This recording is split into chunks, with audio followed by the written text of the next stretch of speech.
রাত 1টা বাজে যখন আমার ভাগ্নের ক্ষুধা লাগে, তো ঝটপট তখন কী করা যায়, তাই বানিয়ে নিলাম হচ্ছে ম্যাঙ্গো জুস, যেটা হচ্ছে ম্যাঙ্গো স্মুথি। এখানে 2টি ছোটো ম্যাঙ্গো পাকা নেওয়া ছিল। আমটা বেশি একটা মিষ্টি ছিল না। দিয়ে দিচ্ছি এর ভিতরে সামান্য একটু লবণের পরে এর মধ্যে দিয়ে দেব আমি দিয়েছি 3 চা চামচ গুঁড়া দুধ। আপনারা যদি কম বেশি দিতে চান সেক্ষেত্রে দিতে পারেন। গুঁড়া দুধ দেওয়ার পরে এর মধ্যে দিয়ে দিব সামান্য একটু টেস্টিং সল্ট, দিয়ে দিচ্ছি বরফ। বরফ আপনারা আসলে কতটুকু খাবেন এটার উপরে নির্ভর করে, কতটুকু ঠান্ডা খাবেন এটার উপরে। আমি তো ইচ্ছা মতো দিয়ে দিয়েছি। এখানে দিয়ে দিচ্ছি 4 চা চামচ চিনি। চিনিটা কম বেশি দিতে পারবেন।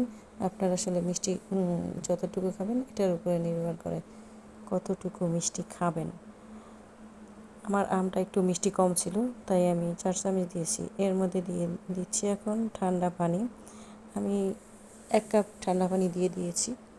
1 কাপ ঠান্ডা পানি দেওয়ার পরে এটাকে আমি ব্লেন্ডারের ঢাকনাটা দিয়ে ঢেকে দেব। ঢেকে দিয়ে এরপরে আমি এটাকে ব্লেন্ডার করার জন্য নিয়ে নিব। চলুন তাহলে ব্লেন্ডার করি, দেখি কি অবস্থা হয়।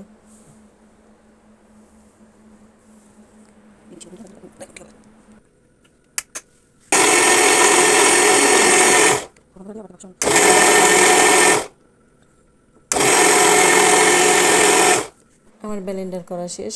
দেখুন কতটা স্মুথি হয়েছে আর কতটা লোভনীয় দেখতে। আপনি একবার না খেলে আসলে বুঝতে পারবেন না যে রেস্টুরেন্টের থেকে কোনো অংশে কম নয়। এটা অবশ্য আমি শিখেই বানিয়েছি, কারণ আমি একজন শেফ। তো আপনারা এটা বাসায় ট্রাই করে দেখতে পারেন। এটা খুবই টেস্টি। খেলে একবার আর রেস্টুরেন্টে যেতে চাইবেন না, বাসায় বসেই বানিয়ে খাবেন।